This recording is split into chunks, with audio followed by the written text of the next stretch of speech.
भारतीय विचार मंच द्वारा आयोजित राष्ट्रीय स्वयंसेवक संघ की शताब्दी के निमित्त संघ नेतृत्व दिशा और भूमिका इस विषय पर इस 4 दिवसीय व्याख्यानमाला में आज के तीसरे दिन व्यासपीठ पर विराजमान माननीय ईशान जी महामंत्री जो है और माननीय अवधूत जी जो कार्यकारी अध्यक्ष है और आप सभी माता भगिनी और प्रबुद्ध आत्मीय गण,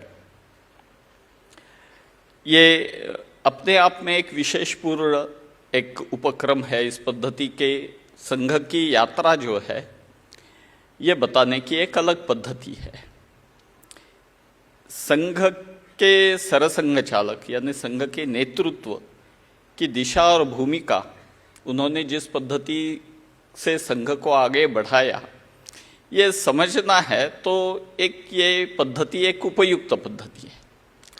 लेकिन इस ओर आगे बढ़ने के पूर्व थोड़ा एक बात का स्मरण करना आवश्यक है, ऐसा लगता है मुझे। हर एक संगठन का अपना एक विकास क्रम होता है।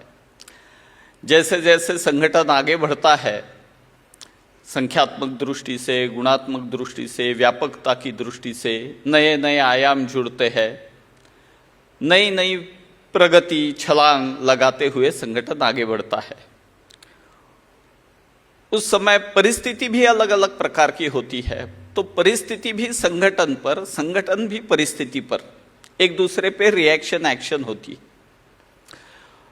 कोई भी संगठन का नेतृत्व है, वो नेतृत्व उसको चाहिए कि संगठन की अभी की विद्यमान स्थिति और समाज की आवश्यकता देखकर संगठन को दिशा दे। जैसे डॉक्टर जी के बारे में हम सुनते हैं कि डॉक्टर हेडगेवार जी ने 1920 में कांग्रेस का जब अधिवेशन नागपुर में हुआ था, उस समय एक प्रस्ताव के बारे में सजेशन दिया था। प्रस्ताव था कि विश्व के सारे जो पूंजीवादियों के चंगुल में फंसे हुए देश है, उनको उस चंगुल से मुक्त करने के संदर्भ में, तो एक भारत का या हिंदुत्व का वैश्विक एक दृष्टिकोण, इसके बारे में उन्होंने बताया था। लेकिन संघ के स्थापना के पश्चात संघ स्वयं सेवकों के सामने उन्होंने विचार रखा था, वो बिल्कुल स्थानीय देश की मुक्ति, देश की स्वतंत्रता, इसके बारे में ही रखा था। ऐसे ही हर एक सरसंघ चालक जी के बारे में देखेंगे तो मतलब ये इसलिए मैं बता रहा हूं कि प्रायः जब सरसंघ चालक जी का वर्णन हम करते हैं तो डॉक्टर जी ने एक पॉलिटिकल थ्रस्ट दिया, श्री गुरु जी ने एक कल्चरल थ्रस्ट दिया, या बाला साहब ने एक सोशल थ्रस्ट दिया, ऐसे वर्णन आते हैं। दिया भी है, ये सत्य भी है। लेकिन ये इसलिए आवश्यक जानना है कि उस समय संगठन की स्थिति क्या थी और समाज की आवश्यकता क्या थी, ये दोनों देखकर हर एक सरसंघ चालक जी ने उस समय संघ को जो दिशा दी है, वो दिशा ये है। तो इसलिए वो कोई उनके रुचि का विषय इसलिए नहीं, ये संगठन की स्थिति और समाज की आवश्यकता ध्यान में रखकर आज क्या दिशा बतानी चाहिए, आज क्या भूमिका होनी चाहिए संघ की, इस पद्धति का दिशा दर्शन उन्होंने किया है। ये चरित्र कथन नहीं है, इसलिए इस पद्धति के से व्याख्यान में थोड़े मात्रा में चरित्र के बारे में बताना, लेकिन बाकी जो परिवर्तन हेतु या विकास हेतु संगठन के या समाज के उन्होंने एक जो दिशा दी, उनकी जो भूमिका रही, उसके बारे में अधिकतर बताना यह अपेक्षित है। परिवर्तन विकास की इस यात्रा में आज बाला साहब और जो तृतीय सरसंघ चालक जी थे और रज्जू भैया जो चतुर्थ सरसंघ चालक थे, उनका योगदान क्या रहा, इसके बारे में चर्चा करनी है। वैसे देखा जाए तो कल मुकुंदा जी ने गुरुजी के बारे में बताते हुए ये कहा है, हम सबको मालूम है कि गुरुजी को जब पूछा गया कि आपका कंट्रीब्यूशन क्या है, तब उन्होंने यही बताया था कि जैसे डॉक्टर जी ने मुझे संघ सौंपा था वैसे के वैसे आगामी पीढ़ी को, जनरेशन को मैंने सौंपा है। ये मेरा सबसे बड़ा कंट्रीब्यूशन। इसका अर्थ ये नहीं है कि उनके कालावधि में कुछ परिवर्तन नहीं हुए, कोई विकास नहीं हुआ, ऐसा नहीं है। उनके कालावधि में तत्व ज्ञान जो था उसका मंडन किया गया, कार्य पद्धति का दृढ़ीकरण हुआ, प्रथम पाबंदी आई, उस संकट से संघ बाहर निकला, फिर कार्य विस्तार हुआ, विविध संगठनों का विस्तार हुआ, इतना सब कुछ हुआ। लेकिन उनका कहने का मतलब जो मूलभूत बीज रूप था वो सुरक्षित रखते हुए ये सारा विस्तार किया। ऐसे ही बाला साहब और रज्जू भैया के कालावधि में, उसके कालावधि की चर्चा करते हैं हम, तब हम ये देख सकते हैं कि अपने देश में बहुत गति से परिवर्तन आया, सामाजिक परिवर्तन, ऐसा ये कालावधि है। 1973 में, 1973 में पूजनीय गुरुजी की देहांत हुआ उनका, और उसके पश्चात बाला साहब देवरस सरसंघ चालक बने। वहाँ से 1994 तक वो सरसंघ चालक रहे। तब तक की एक पद्धति थी डॉक्टर जी और गुरुजी के समय की कि सरसंघ चालक जी के देहांत के पश्चात नया सरसंघ चालक नियुक्त होता था। उस पद्धति को थोड़ा बाजू रखते हुए, अपना खराब स्वास्थ्य ध्यान में रखकर बाला साहब ने अपने जीते जी चतुर्थ सरसंघ चालक रज्जू भैया इनको नियुक्त किया 1994 में। तब से लेके 6 वर्ष तक पूजनीय रज्जू भैया सरसंघ चालक रहे, और 2000 में बाला साहब ने जो पद्धति का स्वीकार किया था उसका ही अनुसरण करते हुए अपने जीते जी पूजनीय सुदर्शन जी को उन्होंने सरसंघ चालक बनाया। तो ये कालावधि जिसके बारे में हमको चर्चा करनी है, ये कालावधि 2000 से 1973 से 2000 तक का कालावधि। इस कालावधि में जो घटनाएं हुई है संपूर्ण देश में, वो क्या है, ये थोड़ा देखेंगे तो हम देख सकते हैं, अंदाजा लगा सकते हैं कि बहुत गति से परिवर्तन आया, ऐसी ये सारा कालावधि है। हम देखते हैं कि इस कालावधि में गुजरात में छात्र आंदोलन हुआ, बिहार में नवनिर्माण आंदोलन हुआ, फिर एक बड़ी व्यापक मात्रा में ये संपूर्ण देश भर फैला, फिर सुप्रीम हाईकोर्ट, इलाहाबाद हाईकोर्ट का डिसीजन, और उसके पश्चात इमरजेंसी लागू की गई, व्यक्ति स्वातंत्र्य और इसका सबका संकोच किया गया, लाखों लोगों को बंदी बनाया। ये सारी घटना इस कालावधि में हुई। उसके पश्चात हम देखते हैं कि चुनाव हुए, पहली बार देश में एक गैर कांग्रेसी सरकार आई, लेकिन आपस में तालमेल न होने के कारण थोड़े ही दिनों में फिर से वो सरकार हट गई, फिर से कांग्रेस चुनकर आई। इसी कालावधि में आज जो सत्ताधारी पक्ष है भारतीय जनता पार्टी, उसकी स्थापना है, और गांधीवादी समाजवाद ये विचारधारा स्वीकार कर पहले कुछ वर्ष भारतीय जनता पार्टी चली। यही कालावधि है जिसके अंतर्गत 1980s में मीनाक्षीपुरम की एक अलग ऐसे घटना हुई। एक गांव के सारे अनुसूचित जाति के बंधुओं ने इस्लाम धर्म स्वीकार किया, जिसके कारण काफ़ी चर्चा देश में हुई। इसके कारण यही कालावधि है जिसमें खालिस्तान आतंकवाद अपने चरम पे था, जिसके कारण हमको अपने एक पंतप्रधान को खोना पड़ा।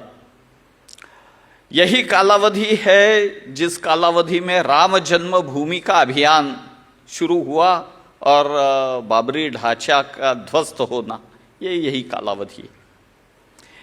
यही कालावधि है मंडल आयोग का गठन और उसके संदर्भ में जितनी भी चर्चा, वाद विवाद दोनों ओर से, ये कालावधि यही कालावधि है। अपने दूसरे प्रधानमंत्री को भी हमने खोया, वो भी एक आतंकवाद की घटना है, तो राजीव गांधी की मृत्यु। यही कालावधि है जो जम्मू कश्मीर में जो आतंकवाद था वो अपने चरम पे था, जिसके कारण लगभग 1 लाख हिंदू वहां से विस्थापित हुआ। यही कालावधि है जब भारत आर्थिक दृष्टि से संकट में आया, जिसके कारण लिबरलाइजेशन, ग्लोबलाइजेशन और डंकेल गैट ये ट्रीटी हमको साइन करनी पड़ी। ये कालावधि है जिसमें पहली बार भारतीय जनता पार्टी की सरकार आई, अटल बिहारी वाजपेयी प्रधानमंत्री बने और 1998 में आणविक स्फोट हुआ, हम अण्वस्त्र संपन्न बने।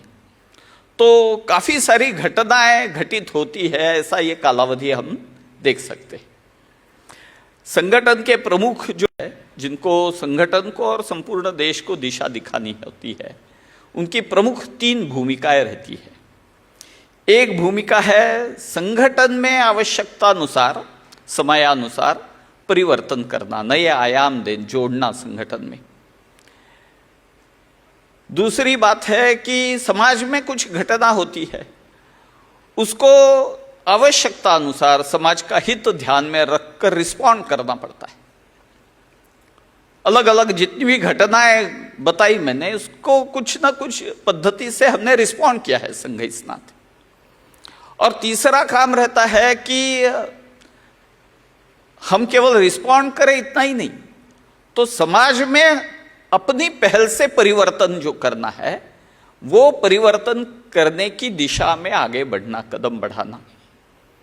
तो इस तीनों विषयों के संदर्भ में ये दोनों सरसंघ चालक जी उन्होंने किस पद्धति से दिशा दिखाई, इसके संदर्भ में चर्चा करने के पूर्व थोड़ा उनके जीवन के बारे में एकदम इन शॉर्ट थोड़े में जान लेना उचित रहेगा, क्योंकि व्यक्ति ही है, अलग अलग रूपों से, विचारों से, कृति से अभिव्यक्त होता है। तो पहले व्यक्ति क्या है यह समझना आवश्यक है। बाला साहब के बारे में देखते हैं तो बाला साहब का वर्णन प्रज्ञा भारती श्रीभा वर्णेकर जी ने किया। संस्कृत का श्लोक उन्होंने रचना की। उन्होंने कहा, देवः स्वराष्ट्रात् अपरो न यस्य, स्वराष्ट्र के बिना जिनका कोई देव नहीं है ऐसे।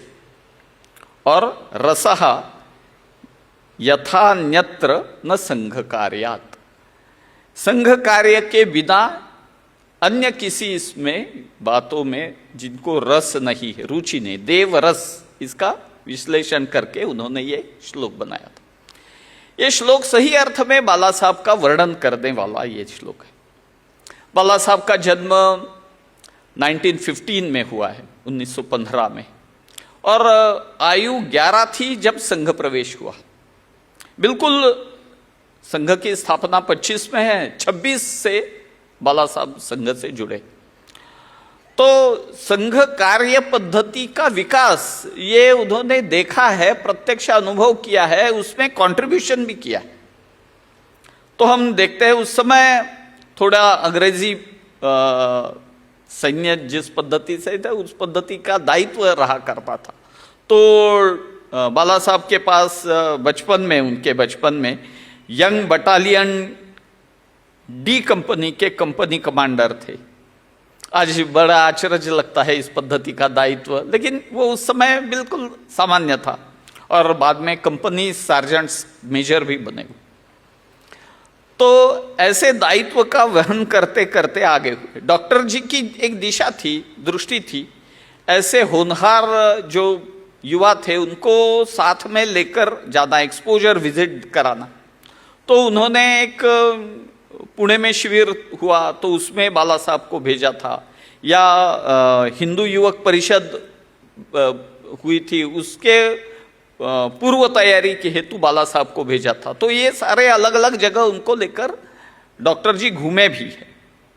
जब 1939 में 39 में सिंधी में जो एक बड़ी व्यापक चिंतन बैठक हुई डॉक्टर जी के जीवन के अंतिम समय, ये क्योंकि 1940 में उनका निधन है, 1 वर्ष पूर्व, उस सिंधी बैठक में जो अभी की पदावली जो बताया, दायित्व के नाम या आज्ञा है संघ की, इसको परिवर्तित किया गया और संस्कृत प्रचुर आज्ञाएं और पदावली उसका रूढ़ हुई। ये सारा आचार विभाग डिजाइन करने में बाला साहब प्रमुख थे। तो पहले से इस कार्य पद्धति में एकदम निपुण ऐसे ये बाला साहब है। 1939 में बाला साहब प्रचारक निकले, लेकिन प्रचारक होते हुए वापस उनको बुलाया और नागपुर महानगर के कार्यवाह बनाए। ये इसलिए क्योंकि नागपुर महानगर उस समय एक पावर सेंटर हुआ करता था। सभी देश में अत्यंत उत्तम ऐसे कार्यकर्ता देने हैं तो कहाँ से जाएंगे, तो नागपुर से जाएंगे। वहाँ की शाखा है उत्तम पद्धति से चलती थी, कार्यकर्ता निर्माण होता था, अलग अलग जगह देश भर में उनको भेजा जाता था। तो एक दीर्घ काल नागपुर महानगर के कार्यवाह इस नाते बाला साहब ने काम किया। 1942 में एक बड़ी मात्रा में देश की स्थिति ऐसे थी कि बड़ी मात्रा में संघ कार्य का विस्तार करना, तो बाला साहब के शब्दों में ही नाउ और नेवर इस प्रकार बताया और बड़ी मात्रा में प्रचारक निकले। 1946 में जब उनकी आयु छोटी ही थी वैसे, उस समय 31 वर्ष, उस समय वे सह सरकार्यवाह बने। बाद में 40 में डॉक्टर जी के निधन के पश्चात जब गुरुजी सरसंघ चालक बने, तब गुरुजी 2-3 बार उनके वक्तव्य में बाला साहब का वर्णन उन्होंने किया है। एक जगह उन्होंने वर्णन किया कि जिनके कारण मैं सरसंघ चालक इस नाम से जाना जाता हूं, ऐसे ये बाला साहब है। या एक जगह उन्होंने कहा कि जिन्होंने डॉक्टर जी को देखा नहीं है, अगर डॉक्टर जी को जानना है ठीक से, उनके व्यवहार की यथार्थ कल्पना अगर आपको करना है, तो बाला साहब का जीवन देखिए, उससे आप कल्पना कर सकेंगे। तो गुरुजी बाला साहब की ओर किस नजर से देखते थे, इस पद्धति, इसका एक चित्रण हमको देखने को मिलता है। जब गांधी जी की हत्या हुई, संघ पर पाबंदी आई, तब एक अलग प्रकार के अत्यंत आक्रामक रूप के बाला साहब देखने को मिले, क्योंकि उस समय संघ की सुरक्षा, गुरुजी की सुरक्षा, ये सवाल था। जो शासन के साथ वार्ता करने, पाबंदी या वगैरह ये सब हुआ, उसके बाद में शासन के साथ जब वार्ता करनी थी, 3 लोगों की टोली बनाई, एकनाथजी रानड़े, भैयाजी दानी और बाला साहब। विद्यार्थी परिषद की स्थापना में भी बाला साहब की एक महत्वपूर्ण भूमिका थी। जो भी क्रिटिकल विषय जब भी आते थे, उस समय प्रथम पाबंदी हटने के पश्चात शासन का बड़ा आग्रह था कि संघ पंजीकृत करना चाहिए। क्या करना चाहिए, विषय बाला साहब के पास आया। बाला साहब ने निर्णय दिया कि संघ पंजीकृत नहीं होगा, हम समाज में संगठन नहीं, संपूर्ण समाज का संगठन है। तो एसोसिएशन ऑफ पर्सन, जो संविधान में भी न्यायिक अधिकार है हमको, तो उसके अंतर्गत ये अपना संगठन बनेगा, इस पद्धति का विषय बाला साहब ने रखा। संघ में पहली बार जिज्ञासा समाधान के कार्यक्रम को बाला साहब ने इंट्रोड्यूस किया। उस समय उनका ये कहना था कि सबका सुनना चाहिए, उनके मत क्या है ये भी सुनना चाहिए। चर्चिल का वाक्य वो हमेशा कोट करते थे, वो है, courage is what it takes to stand up and speak, but courage is also what it means to sit down and listen। तो शांतिपूर्वक सबका, विरोधियों का भी मत सुनना, तो अच्छे लिसनर इस नाते बाला साहब का वर्णन हम देखते हैं। जब संघ कार्य में बाला साहब सरसंघ चालक बने, उस समय 2 प्रतिमाएं कार्यक्रम में लगाते थे हम, एक डॉक्टर जी के और श्री गुरु जी की, मतलब सरसंघ चालक जी की प्रतिमा लगाना ये पद्धति थी। बाला साहब ने बताया कि अब से केवल ये ही 2 प्रतिमाएं रहेगी, इसके आगे कोई सरसंघ चालक की प्रतिमा नहीं रहेगी। तो इस पद्धति से बाला साहब की दृष्टि जो थी, ये हम देख सकते। जब 1992 में बाबरी ढांचा ध्वस्त हुआ, उस समय एक थोड़े समय एक क्या स्टैंड होना चाहिए हिंदू समाज का, इस पद्धति का एक कंफ्यूजन की स्थिति थी। उस समय बाला साहब का एक वक्तव्य था जिसके कारण एकदम क्लैरिटी आ गई समाज में। वो था व्यक्ति की जैसे सहन शक्ति की सीमा रहती है, समाज के भी सहन शक्ति की सीमा होती है। और ये सीमा जब लांघ कर आगे जाते हैं तब क्या होता है, उसका ये चित्र है। तो एक पद्धति से एक अनअपोलोजेटिक स्टैंड इस पद्धति से बाला साहब ने लिया है। ऐसे एक अत्यंत कुशाग्र बुद्धिमत्ता के धनी, संघ कार्य पद्धति के तज्ञ, कुशल संगठक, व्यवहारी अत्यंत, ऐसे ये बाला साहब के चित्र हम देखते हैं। ऐसे रज्जू भैया के संदर्भ में देखेंगे तो रज्जू भैया अत्यंत संपन्न परिवार से थे। जब स्वतंत्रता मिली तब रज्जू भैया के पिताजी ये उत्तर प्रदेश सरकार में चीफ इंजीनियर थे। अत्यंत मेधावी ऐसे ये थे, लेकिन जब से संघ में आए तब से निरंतर सतत संघ कार्य करते हुए ऐसे रज्जू भैया हम देखते। जब आयु उनकी 20 थी तब प्रयाग महानगर के कार्यवाह बने। 3 साल में जिला कार्यवाह, उसके पश्चात 3 साल में विभाग कार्यवाह, उसके पश्चात 3 साल में, 4 साल में संभाग कार्यवाह, और बाद में उत्तर प्रदेश प्रांत के कार्यवाह बने जब उनकी आयु 30 वर्ष की थी।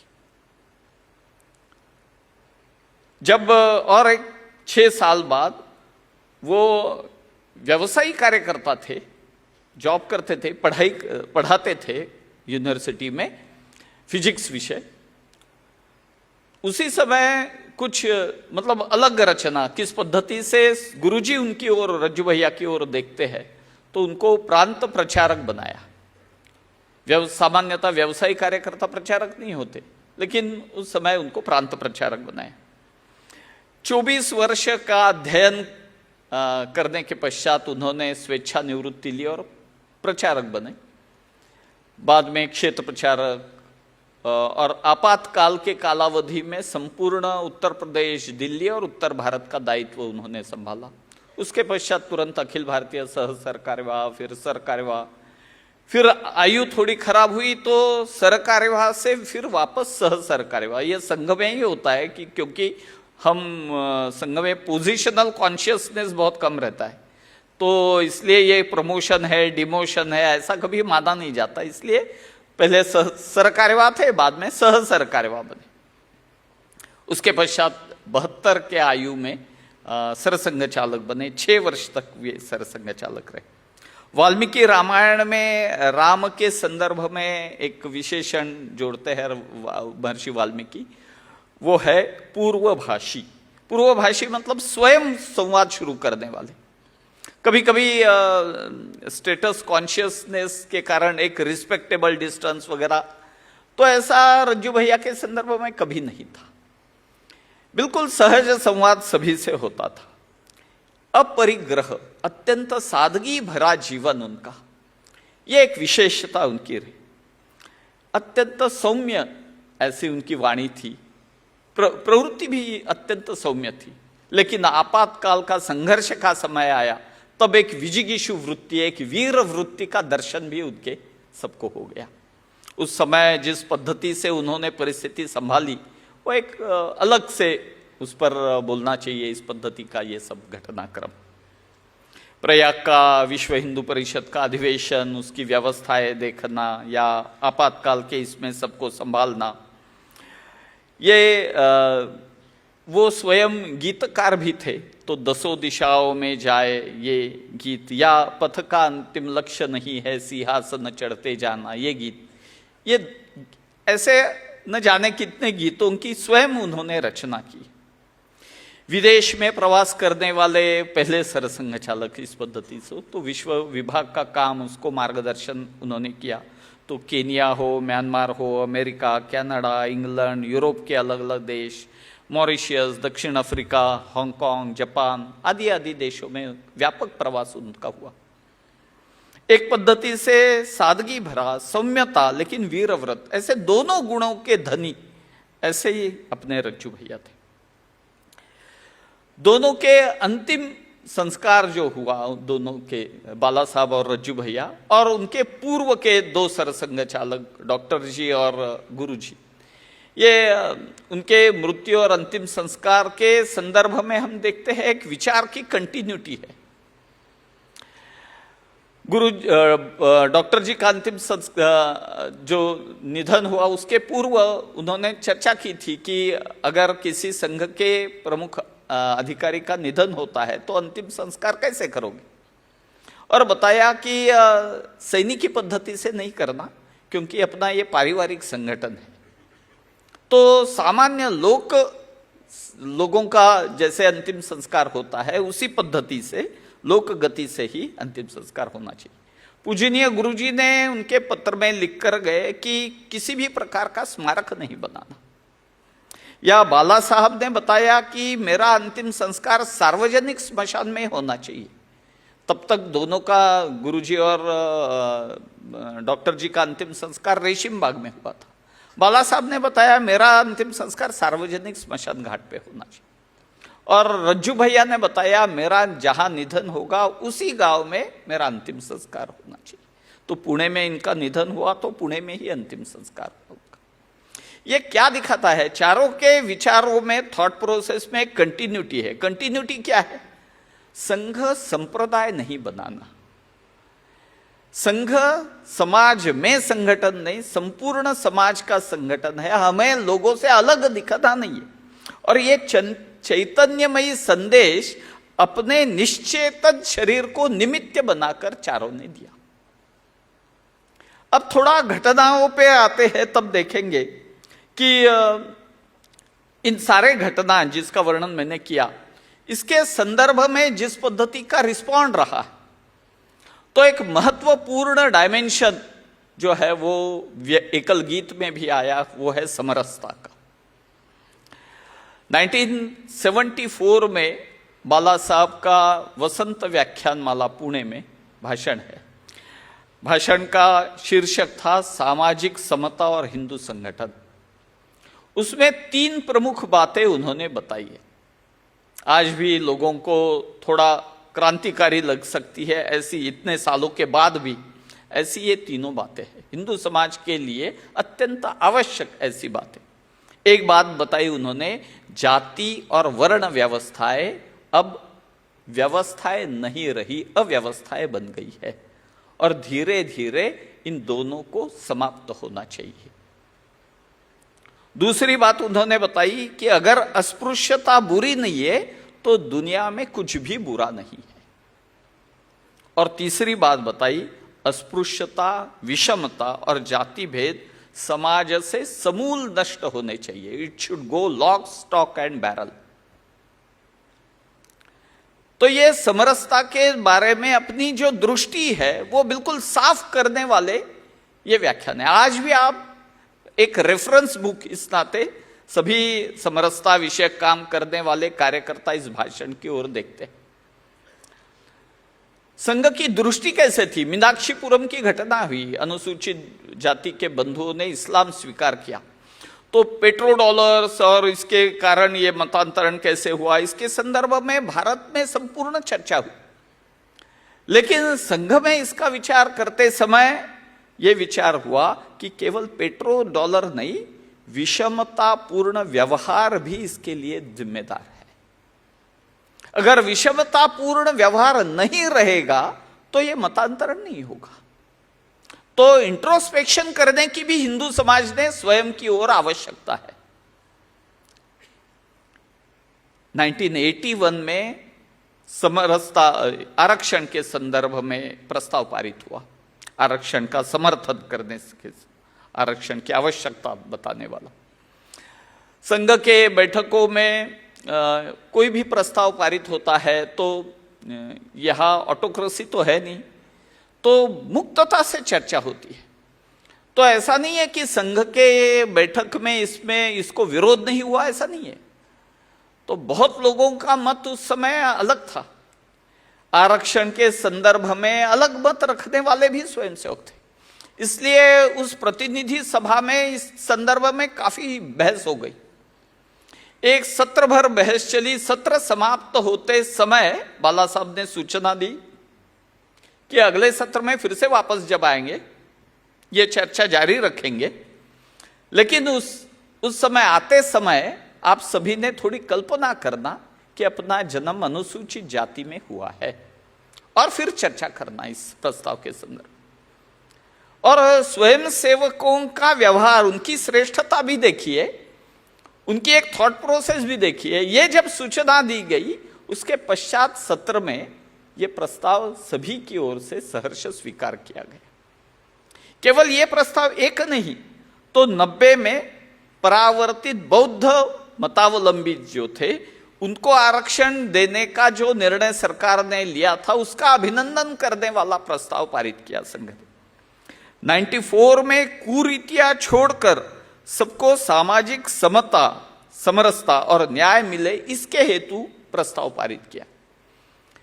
2000 के पश्चात भी 2005 में 7 में अलग अलग विषयों में समरसता के विषय में संघ के द्वारा पारित प्रस्तावों की एक बड़ी सूची।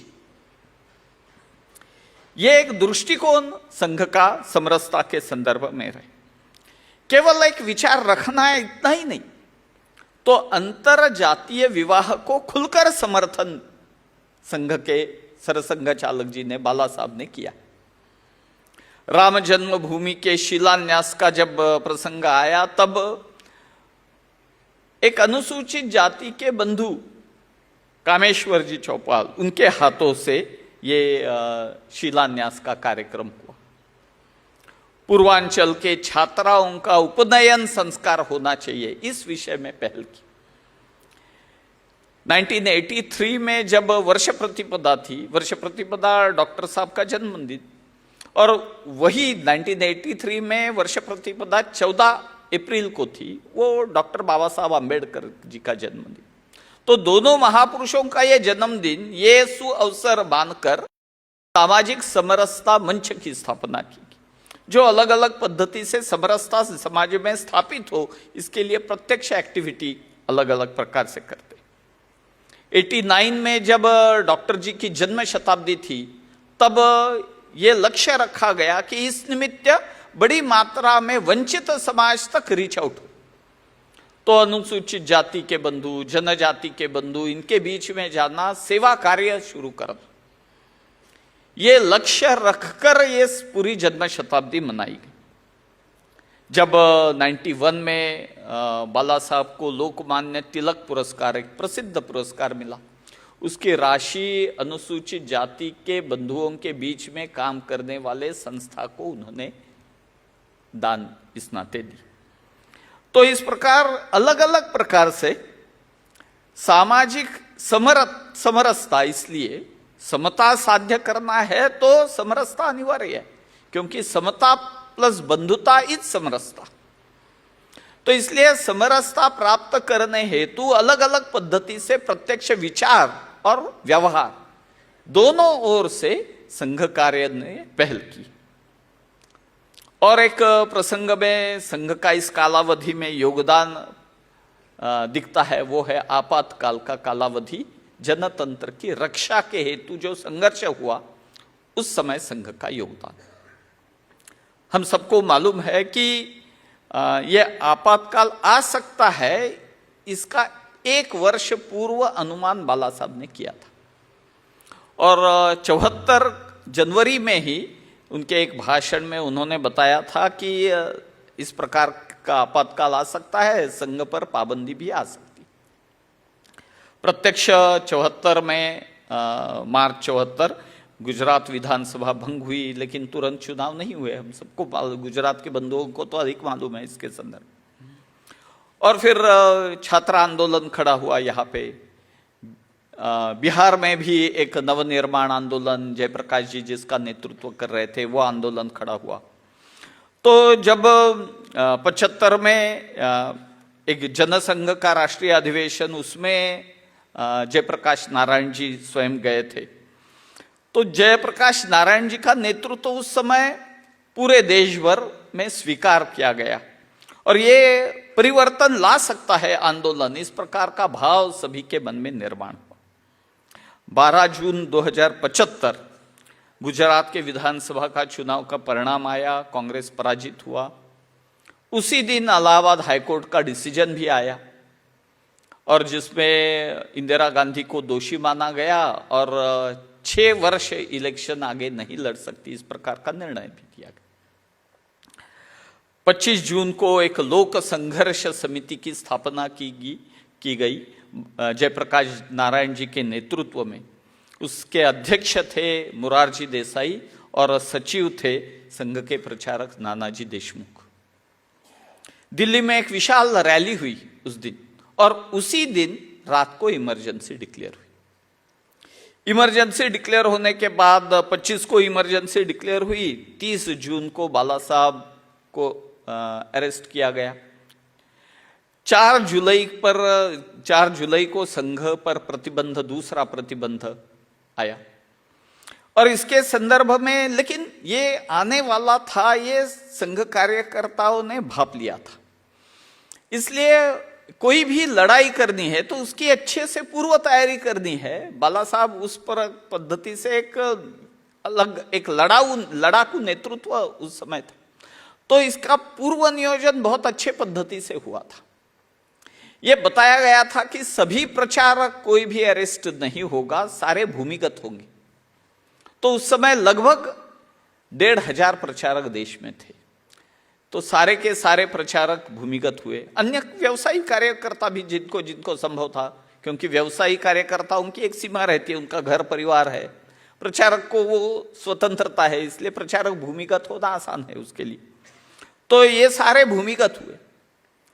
तुरंत ये रचना की गई कि एक देश को 4 विभागों में बांटा गया, एक एक विभाग का दायित्व एक एक अपने कार्यकर्ता के पास सौंपा गया। उत्तर प्रदेश, दिल्ली और उत्तर भारत का दायित्व रज्जू भैया के पास था।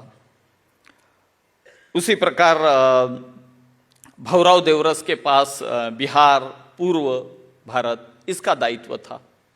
मोरोपंत पिंगले, इनके पास पश्चिम महाराष्ट्र, ये पश्चिम भारत, इसका दायित्व था। और यादवराव जोशी, उनके पास दक्षिण भारत का दायित्व था।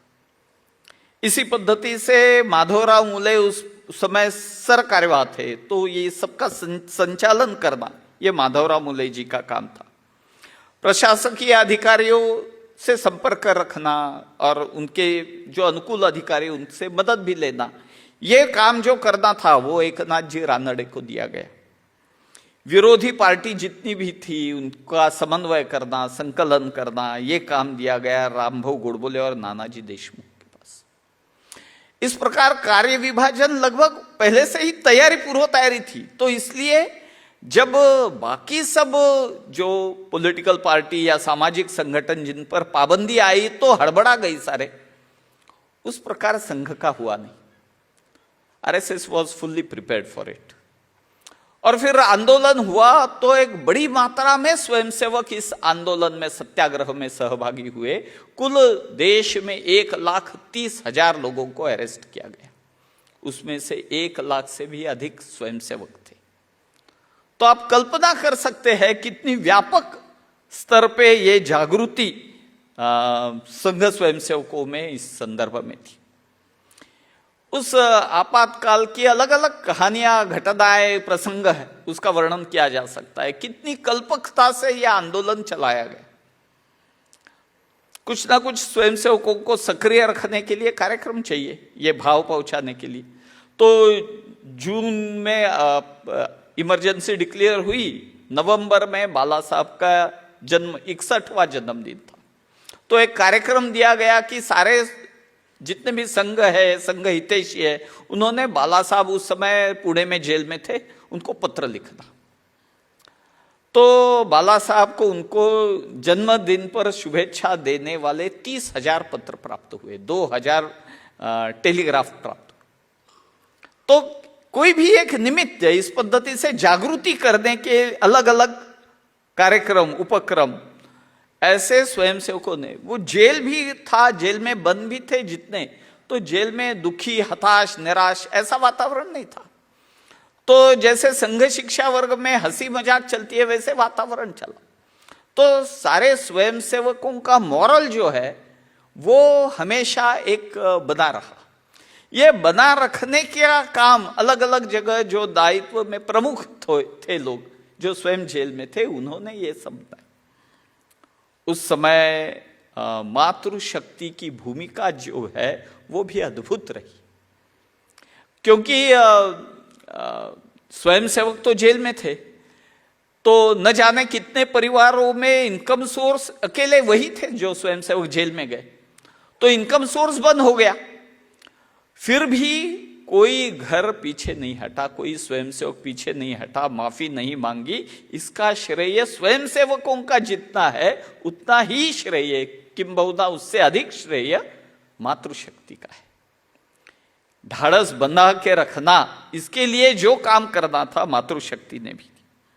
इसलिए बाला साहब ने इस पूरे आपातकाल का बहुत अच्छा अध्ययन भी किया था, एक अनुमान भी था उनको। जब 75 के अंत में, 1975 के अंत में उनको पूछा गया कि क्या होगा, सब और निराशा ही निराशा दिख रही है, क्या भविष्य हो सकता है इसका, तो उनका उत्तर था 75 चल रहा है, 75 में तो कुछ नहीं होगा, 76 में भी कुछ नहीं होगा, जो होगा वो 77 में होगा, लेकिन बहुत बड़ा परिवर्तन आ सकता। तो इसलिए बाला साहब उसका वर्णन करते थे, it is a war of patience, it's a war of nerves. ये धैर्य की लड़ाई है, धैर्य से हमको टिके रहना है और तभी हम विजय प्राप्त कर सकते हैं। जब 77 में जनवरी में इलेक्शन डिक्लेयर हुए और सारे पॉलिटिकल पार्टीज के बंदी को रिहा किया गया, लेकिन स्वयंसेवकों को रिहा नहीं किया गया। तब पीएमओ से संदेश आया, एक व्यक्ति आया, और उस समय लाला हंसराज गुप्ता, ब्रह्मदेव जी और बापूराव मोघे, इनके साथ चर्चा हुई। सरकार की ओर से एक ऑफर दिया गया। ऑफर ये था कि वैसे भी चुनाव होने वाले हैं और कांग्रेस ही जीतने वाली है, क्योंकि उस पद्धति का फीडबैक था उनको, इंटेलिजेंस का, तो कांग्रेस ही जीतने वाली है। तो संघ अगर यह आश्वासन देता है कि कोई भी जनता पार्टी के साथ समन्वय या पॉलिटिकल एक्टिविटी या कांग्रेस का विरोध नहीं करेगा संघ, तो हम आपको रिहा कर देंगे। स्वाभाविक है, संघ स्वयंसेवकों का एक समान उत्तर था। संघ इस ऑफर के सामने झुका नहीं, बिल्कुल एक प्रकार से धमकी ही थी ये। तो इसके सामने न झुकते हुए अडिग रहा। बाद में जो परिणाम आना था वो भी परिणाम आए। लेकिन इस सभी का वर्णन द इकोनॉमिस्ट, जो छपने वाला न्यूज़पेपर है, वो क्या करता है कि अब तक लेफ्ट वालों के क्रांतिकारी आंदोलन वगैरह अलग पद्धति से देखे, ये लेफ्ट वाले नहीं होते हुए भी एक अद्भुत आंदोलन इन्होंने खड़ा किया। और यह आंदोलन का मुख्य प्रेरणा स्रोत था राष्ट्रीय स्वयंसेवक संघ, और इनका सबका एक ही लक्ष्य था, भारत के जनतंत्र की रक्षा करना। इस पद्धति का वर्णन द इकोनॉमिस्ट ने भी किया है। इसके पश्चात जब आपातकाल मतलब हटाया गया, चुनाव हुए, जनता पार्टी चुनकर आई, तब बाला साहब रिहा हुए। स्वाभाविक संपूर्ण देश में उनका स्वागत बड़ी मात्रा में हुए, अभिनंदन करने के बड़े बड़े कार्यक्रम। उस समय बाला साहब की विजन क्या थी, संघ की विजन क्या थी? बाला साहब ने सब जगह बताया, फॉरगिव एंड फॉरगेट। उन्होंने बताया जब संकट रहता है तब हमको क्या करना चाहिए, तब अडिग रहना चाहिए, साहस से डटकर रहना चाहिए, मुकाबला करना चाहिए। लेकिन जब विजय प्राप्त होती है तब विशाल हृदय बनाना चाहिए अपना। ये लोग हैं, अपने ही लोग हैं। तो एक पद्धति से पहले पाबंदी के समय अंत में जो गुरुजी ने संदेश दिया था, दूसरे शब्दों में बाला साहब ने दूसरे पाबंदी के समय दिया। इस सारे रज्जू भैया के भाषा में इसका वर्णन किया जाए तो लोक शक्ति का राज शक्ति पर विजय, इस प्रकार रज्जू भैया ने इसका वर्णन किया। संघ कार्य पर इस आपातकाल का क्या परिणाम हुआ, तो हम देखते हैं कि इस कालावधि में बड़ी मात्रा में अपने परिधि से बाहर के लोग भी संपर्क में आए, और इसके कारण संघ कार्य कम नहीं हुआ। इसके पश्चात तुरंत संघ कार्य एक बाउंस बैक हो गया। जब आपातकाल के पूर्व 13,000 शाखाएं थी, जल्दी ही संघ की शाखाएं 20,000 क्रॉस कर गई। तो एक आपत्ति को भी अवसर में बदलने का साहस और पराक्रम ये स्वयंसेवकों ने दिखाया। इस कालावधि का और एक महत्वपूर्ण चरण जिसके बारे में चर्चा करनी है वो है राम जन्मभूमि अभियान। एक अद्भुत ये सारा अभियान रहा। मीनाक्षीपुरम की घटना के पश्चात बाला साहब ने विश्व हिंदू परिषद के कार्यकर्ताओं के सामने ये बताया कि इस घटना से भयग्रस्त होने की आवश्यकता नहीं है, हमको हिंदुत्व का जागरण करने की आवश्यकता है। और हिंदुत्व का जागरण फिर किस पद्धति से करना, इसके बारे में चर्चा हुई। और जब आंदोलन शुरू हुआ, बाला साहब ने बताया ध्यान रखना, ये एक बार आंदोलन हाथ में लिया तो बीच में छोड़ नहीं सकते, और आगे 30-35 साल तक यह आंदोलन आपको चलाना पड़ेगा, तभी यश मिल सकता है। अक्षरशः वो वाणी सत्य। यह आंदोलन शुरुआत हुआ 84 में राम जानकी यात्रा के साथ। फिर राम जन्मभूमि न्यास का गठन हुआ, सरकार पर प्रेशर डाला गया, ताला खुला। 89 में रामशिला पूजन के कार्यक्रम हुए। लगभग 2,75,000 गांवों में ये रामशिला पूजन के कार्यक्रम शिलान्यास हुआ। भाजपा भी खुलकर फिर इस अभियान में आई। तो 90 में रथ यात्रा सोमनाथ से अयोध्या तक वो निकाली गई। अडवाणी जी इसका नेतृत्व कर रहे थे। 91 में बोट क्लब पर एक विशाल, बीच में 90 में प्रथम कार सेवा हुई, उस पर बाबरी पे भगवा ध्वज लहराया गया। 91 में विशाल एक रैली हुई बोट क्लब पर। 92 में जब दूसरी कार सेवा हुई तब एक हिंदू समाज का आक्रोश फूट पड़ा और बाबरी ढांचा ध्वस्त हो। 2019 में सर्वोच्च न्यायालय का निर्णय और 24 में प्रत्यक्ष रामलला की प्राण प्रतिष्ठा। ये एक अलग अद्भुत प्रकार का यह आंदोलन रहा। इसका भी बहुत सारा वर्णन किया जा सकता है। जब जैसे मैंने बाला साहब का स्टेटमेंट, उस समय जो थोड़ा कंफ्यूजन क्या स्टैंड लेना, उस समय एक बाला साहब का स्टेटमेंट और हिंदू समाज की क्या भूमिका होनी चाहिए यह स्पष्ट करने वाला दिशा दर्शक, ऐसा ये स्टेटमेंट भी आया। यह आंदोलन की विशेषता और एक है, अब तक अन्य लोग कुछ ना कुछ काम, एक एक्शन करे और हिंदू समाज रिएक्शन दे, इस पद्धति का एक प्रघात चल रहा था। पहली बार हिंदू समाज ने स्वयं का एजेंडा सेट किया और लोग इस पे रिस्पॉन्ड करने लगे। तो ट्रेंड सेटर इस प्रकार हिंदू समाज बन गया। ये इस आंदोलन की विशेषता है। और इस एक कालावधि में, एक संदर्भ में, वैचारिक संदर्भ में हम देखते हैं वो इस्लाम और ईसाई के संदर्भ में संघ की भूमिका। जब आपातकाल के समय जेल में थे तो जेल में केवल संघ वाले थे ऐसा नहीं है, बाकी लोग भी थे। तो कुछ समाजवादी थे, कुछ आनंद मार्गी थे, कुछ जमाते इस्लामी के कार्यकर्ता भी थे। उनकी भूमिका या उनके मन में जो संघ की प्रतिमा थी वो बिल्कुल अलग थी। और प्रत्यक्ष संघ स्वयंसेवकों का व्यवहार देखा उन्होंने तो बड़ा आश्चर्य लगा उनको।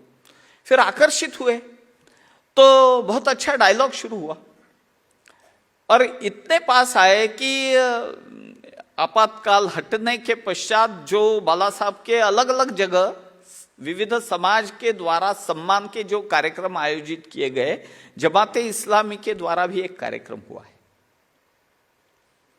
और फिर इसके पश्चात संघ के संदर्भ में, और संघ ये इस्लाम या ईसाई धर्म का पालन करने वाले बंधुओं के संदर्भ में क्या विचार करता है, इस संदर्भ में अपनी भूमिका स्पष्ट करने का समय आया।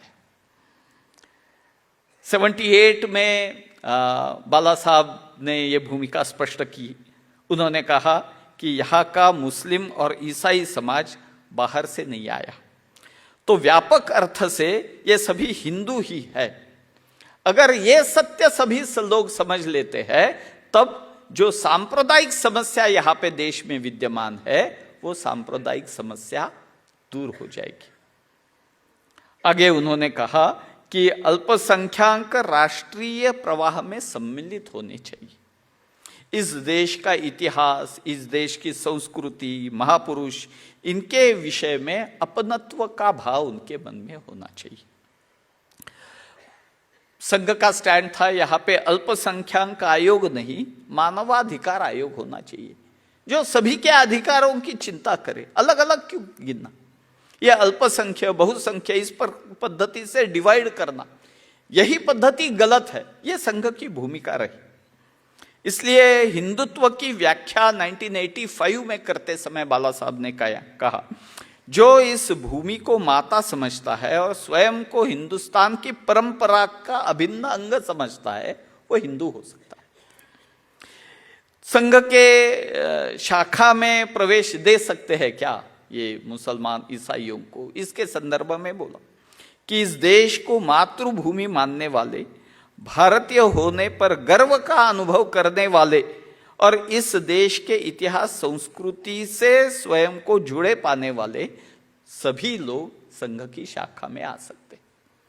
तो व्यापक अर्थ में आज भी जब मोहन जी डीएनए समान है वगैरह वगैरह जो बोलते हैं, तो व्यापक अर्थ में ये सारे हिंदू ही है, एक ही संस्कृति है, एक ही पुरखे है, एक ही मातृभूमि है। ये एकत्व के 3 आधार है। इस पद्धति का विषय बाला साहब ने उस समय रखा था।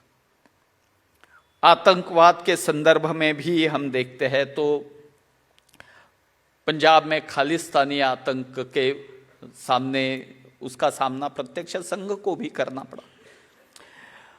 1989 में खालिस्तानी आतंकवादियों ने संघ की शाखा पर हमला किया और 25 लोगों को बलिदान होना पड़ा। यह इसलिए था कि संघ इस पर रिएक्ट करे और हिंदू सिख डिवाइड बड़ा कर सके। स्वाभाविक यही भूमिका गुरुजी ने रखी थी जब भाषावार प्रांत रचना हुई और पंजाब की भाषा क्या होनी चाहिए ये विवाद आया, तब हिंदी नहीं गुरुमुखी अपनी भाषा होनी चाहिए, ये गुरुजी ने उस समय रखा था। उसी पद्धति से किसी भी पद्धति से हिंदू सिख डिवाइड ना हो, ये भूमिका इस आतंकवाद के दरमियान भी संघ की रही। ऐसे ही इस्लामी आतंकवाद जो कश्मीर में बड़ी मात्रा में विस्थापन हुआ है, उस समय एक सामाजिक संस्था इस नाते हम केवल सेवा कर सकते हैं क्या? तो केवल सेवा नहीं, तो संपूर्ण समाज का कश्मीर के बारे में एक मन बनाना। इसलिए फिर अखंड भारत स्मरण दिवस वगैरह वगैरह ये उपक्रम लेकर सालों तक संघ के स्वयंसेवकों ने निरंतर प्रयास किया, समाज में ये विषय जागरूक रखा। इसका ही परिणाम जब अवसर आया 370 हट सका। ऐसे ही जब उदारीकरण का, ग्लोबलाइजेशन का मोड़ आया 1991 में, तब पहली बार संघ ने एक आर्थिक विषय अपना रखा, स्वदेशी की संकल्पना रखी और ये बताया कि हर एक देश के लिए, ये केवल भारत का विषय नहीं है, हर एक देश के लिए स्वदेशी संकल्पना ये सबके लिए एक स्वीकार ऐसे करने वाली संकल्पना हो सकती है। और ये संकल्पना फिर स्वदेशी का भाव मतलब क्या? केवल वस्तु तक सीमित नहीं, तो भाषा, भूषा, भवन, भ्रमण सभी और सर्वव्याप्त अपनी स्वदेशी संकल्पना कैसी होनी चाहिए वगैरह वगैरह। इसके उस समय उस पर बहुत टीका टिप्पणी की गई कि ये संघ वाले हैं, हमको पुराने जमाने में बैलगाड़ी के जमाने में लेकर जाने वाले वगैरह वगैरह। आज जब आत्मनिर्भरता की हम बात करते हैं, वही अलग शब्दों में स्वदेशी का उच्चारण हम कर रहे हैं। तो एक भारतीय मूल्यों के आधारित अर्थव्यवस्था का विचार कैसे हो सकता है, इस दृष्टि से इस कालावधि में पहल की। एक महत्वपूर्ण अंग है राजकीय अंग। संघ ने हमेशा माना है कि राजकारण, राजनीति एक समाज जीवन का एक महत्वपूर्ण हिस्सा है। तो ये भी एक संघ विचार से, या संघ नहीं बोलेंगे, राष्ट्रीय विचारों से प्रभारित होना चाहिए। गांधी जी की हत्या हुई, उस समय संघ पर पाबंदी डाली गई, उस समय संघ का पक्ष रखने वाले कोई नहीं थे। लेकिन दूसरे पाबंदी के पश्चात ये वातावरण पूर्णतः बदला था। लेकिन आज भी हम देखते हैं, जैसे 1979 में सार्वजनिक स्थानों पर शारीरिक कार्यक्रम करने में स्थानीय कुछ राज्यों ने पाबंदी डाली थी। उस समय केरल, उत्तर प्रदेश, कर्नाटक, ये आज भी कर्नाटक में हम देखते हैं कि शासकीय नौकरी में जो है वो संघ के कार्यक्रमों में सहभागी नहीं हो सकते, इस पद्धति का निर्णय आया। या आज भी आपको तमिलनाडु में संघ का संचालन निकालना है तो कोर्ट से ऑर्डर लेनी पड़ती है, परमिशन लेनी पड़ती है, तभी संघ स्वयं संचालन निकल सकता है, और वो भी दंड लेकर संचालन नहीं निकल सकता हुआ। ये तमिलनाडु में आज भी है। तो संघ ने हमेशा ये सोचा है कि शासन हिंदुत्वानुकूल होना चाहिए, जो भी शासन करना है वो हिंदुत्वानुकूल होने चाहिए।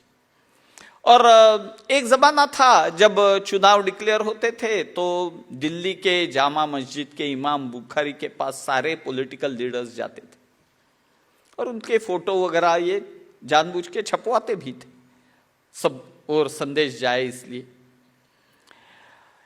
ये जो राम जन्मभूमि और उसके पश्चात जो अभियान चला, लोक मत परिष्कार का निरंतर एक काम किया गया। 79 में बाला साहब ने एक विधान किया था कि इस देश में हिंदू जब तक बहुसंख्या है तब तक ये देश सेक्युलर बना रहेगा। दूसरा 83 में भाषण करते समय बाला साहब ने कहा था कि चुनाव में मतदान करते समय हिंदू हित ध्यान में रखना आवश्यक है। तो एक हिंदू इस नाते, पहले तो हिंदू समाज जाति पाति प्रांत भेद इस आधार पर वोटिंग करता था, ये चित्र बदलना चाहिए और हिंदुत्व के आधार पर वोटिंग का एक पैटर्न बनना चाहिए। इस प्रकार का विचार रखा गया और हम देखते हैं प्रत्यक्ष इसको वास्तव में लाया। आज हम देखते हैं कि सारे लोग, सारे पॉलिटिकल पार्टी सॉफ्ट हिंदुत्व खेलते हैं। ये अच्छी बात है, स्वागत है इनका। जो कोई मंदिर में दर्शन करने के लिए जाते हैं तो बुरा नहीं मानना चाहिए, हिंदू ने आनंद मानना चाहिए इस पर। तो सभी को हिंदुत्व, आप राम का अस्तित्व नकारने वाले आज स्वयं को हिंदुत्ववादी बोलते हैं, तब हिंदू समाज को इसका आनंद होना चाहिए। तो इस पद्धति से मजबूत राष्ट्रीयत्व, सर्वव्यापी सामाजिक पुनरुत्थान और सर्वव्याप्त सामाजिकता, इस आधार पर संघ ने राजनीति की दिशा बदल दी, हिंदुत्व सेंटर स्टेज पे आ गया। ऐसे ही एक बड़ा योगदान एक है संगठन के विषय में। इस कालावधि में गणवेश में परिवर्तन हुआ है, इस कालावधि में शारीरिक कार्यक्रमों में भी परिवर्तन हुआ है। पहले खड्ग शूल कार्यक्रम थे, दंड आया, नियुद्ध आया, जो सहजता से सब जगह हम देख सकते हैं, कर सकते हैं इसका अभ्यास, ऐसे कार्यक्रम आए। पहले प्रातः स्मरण था, उसको थोड़ा परिवर्तित करके एकात्मता स्तोत्र मंत्र आया, जिसका स्मरण, एकात्मता जिनको स्थापित करनी है सभी ने करना चाहिए, नियमित रूप से करना चाहिए। ये परिवर्तन आए। संघ में जो नए डायमेंशन जोड़े गए वो है सेवा विभाग का डायमेंशन। जब डॉक्टर जी की जन्मशती थी 1989, उस समय यह सेवा विभाग शुरू किया गया। उस समय लक्ष्य रखा था कि 5000 सेवा कार्य हम शुरू करेंगे। उस समय सेवा विभाग शुरू हुआ, आज 1,30,000 से भी अधिक सेवा कार्य। प्रचार विभाग शुरू करना चाहिए। गांधी जी की हत्या हुई उस समय संघ विचार या संघ का निरपराधित्व ये रखने वाले कोई पत्रिका थी नहीं। स्वयंसेवकों ने अलग अलग भाषाओं में मराठी, हिंदी, उड़िया, बंगाली वगैरह वगैरह 14 साप्ताहिक पत्रिका शुरू की। इसकी पहल बाला साहब ने की थी। आज प्रचार विभाग के द्वारा हजारों पत्रिकाएं निकलती है। अक्षरशः 6.5 लाख गांव है, उसमें से 5.5 लाख गांवों में नियमित पत्रिका जाने का अब क्रम बन गया। ऐसे ही संपर्क विभाग की शुरुआत की 94 में प्रचार विभाग और 94 में ही संपर्क विभाग शुरू हुआ। समाज में गणमान्य लोग बहुत है, उन तक संघ विचार पहुंचना चाहिए, राष्ट्रीय विचार पहुंचना चाहिए। इसके लिए एक रीच आउट एक्टिविटी हमको नियमित रूप से करनी चाहिए। तो इसके लिए आज इसका स्वरूप हम देखते हैं अत्यंत व्यापक स्वरूप में।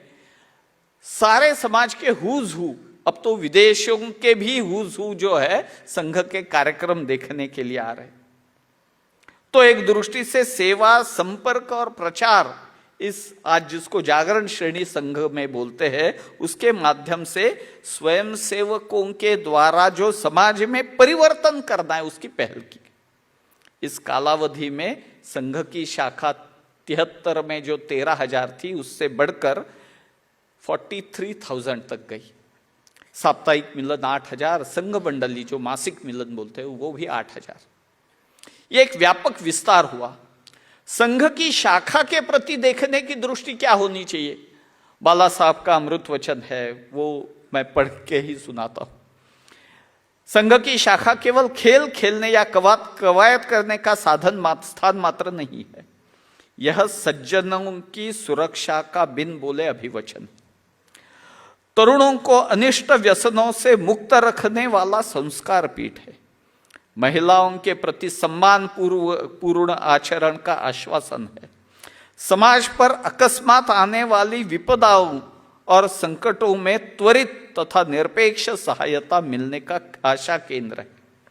राष्ट्र विरोधी तत्वों को धाक स्थापित करने वाली शक्ति है और सबसे बढ़कर जीवन के सभी क्षेत्रों में सुयोग्य कार्यकर्ता उपलब्ध कराने वाला विद्यापीठ है।